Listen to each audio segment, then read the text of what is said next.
Virtually everything we love has moved online, or been canceled altogether. It's fair to say we all feel like we have been robbed of our lives. Well, imagine a future pandemic where everything needs to close again. But the virus is even more deadly than COVID-19. Unfortunately, the way we produce meat on factory farms puts us at huge risk of another pandemic, which could possibly be deadlier than the one we're living through and suffering from. In addition to disastrous pandemics, factory farming also creates extreme risks to our health from the problem of antibiotic-resistant bacteria.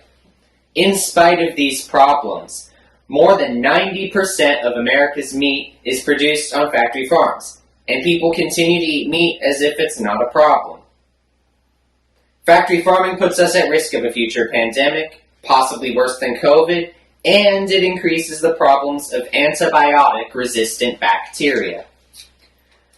Most scientists agree that the novel coronavirus originated from a wet market in China, where it jumped from animals to humans. People are calling for wet markets around the world to be shut down, but by their meat-eating behavior, they seem unaware of the pandemic risks created by the factory farming industry. Outbreaks of dangerous new diseases with the potential to become pandemics are on the rise.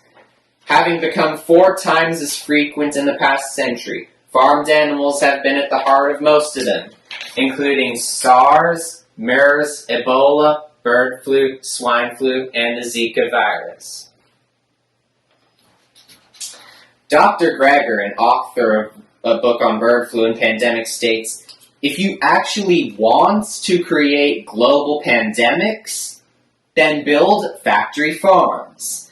It's easy for viruses to originate and spread on factory farms, where thousands of animals are crammed together in small and filthy places where social distancing is impossible.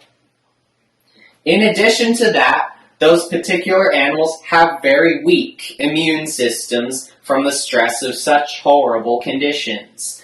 This makes them very vulnerable to infection. For these reasons, Rob Wallace, an evolutionary biologist, states, factory farms are the best way to select for the most dangerous pathogens possible. The 1997 bird flu is still around and is deadly to birds and people. It kills nearly 60% of those infected. Luckily, it mostly infects people who are in direct contact with infected poultry, but it would only take a small mutation for the virus to figure out how to spread easily from person to person. If a virus with a high death rate learned to spread easily from person to person, our world would change beyond recognition. Besides pandemics, factory farming also creates a severe risk to human health because of antibiotic-resistant bacteria. According to the FDA, in the U.S., more antibiotics are given to the animals we eat as food than to sick patients as doctors.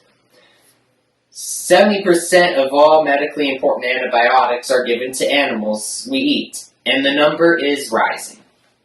This is a problem because the more we use antibiotics, the less effective they become.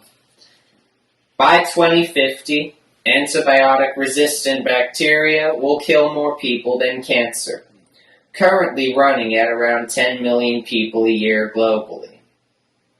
The CDC warned in a major report last year that the post-antibiotic era is already here. We're living in a time when our antibiotics are becoming useless. Every 15 minutes, one person in the U.S. dies because of an infection that antibiotics can no longer treat effectively. Because of all the risks that factory farming creates for us, it is understandable that some people are nervous about the future if no changes are made to the way our meat is produced. People are extremely upset about the coronavirus pandemic. Yet, they also don't want to give up or cut back on meat, and they're not demanding an end to factory farming. The scientist Garces is just one scientist who thinks that the current pandemic is a chance for people to change their diets and eat less meat, and demand changes to how our meat is produced. She says, "In my whole career, I'm not sure we've had a better chance to have eyes of the nation and the world on the way we're using animals in our food system and the risk that puts us to as a species. While none of us are happy about the coronavirus pandemic, one positive change experts hope it will bring is the beginning of the end to factory farming."